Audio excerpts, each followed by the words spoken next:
Bago niyo ako i-judge, let me introduce myself first.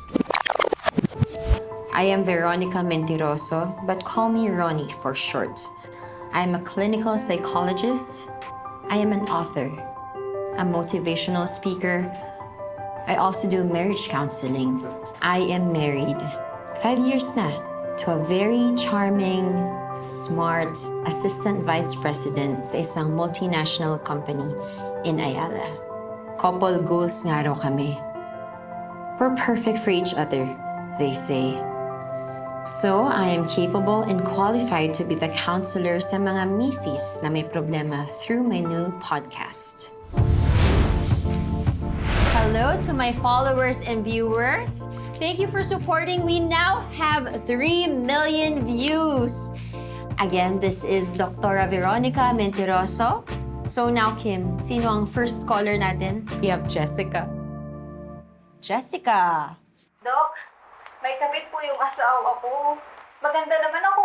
Mabuting asawa. Ulirang ina. Pero yung mister ko... Lahat na lang sila? Lahat sila! Lahat ng mister natin may babae. Lahat sila manloloko!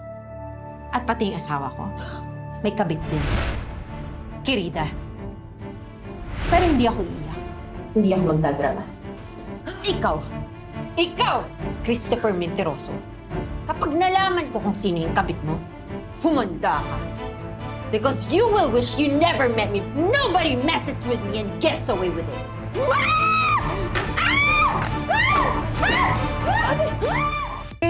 Yes po, sir. Part talaga yun ng show natin. Oo, pampataas yan ng ratings. Yes, tuloy-tuloy lang ang show natin.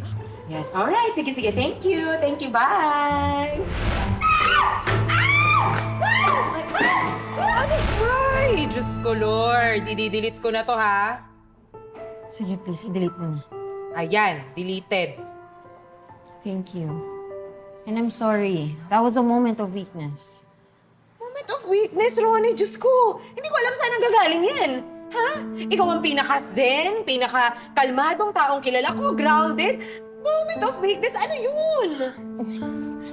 Bad day, I guess. Hormones, hindi ko alam. It happens. Yun totoo, Ronnie. May problema ba? Wala. Sa trabaho. Ay, nako, ayan na. Ayan na nga ba sinasabi ko? Oo. Ayan, ang dami-dami mo kasing pasyente. Hindi ka na nakapagpahinga. Akala mo yung problema nila, problema mo na din. Natitrigger ka sa mga andalalim, ang bibigat ng mga problema nila. Wala nga, okay. Okay, good. Dahil imposible naman na problema niyo ni Chris, di ba? Dahil napaka-relationship goals ninyo, perfect kayo. Tsaka whirlwind romance. Naku, kung nauna lang talaga ako sa'yo ng mga 5 minutes, naku, kabahan ka talaga sa akin, Ronnie. Siguro kami ni Chris ang magkasama ngayon.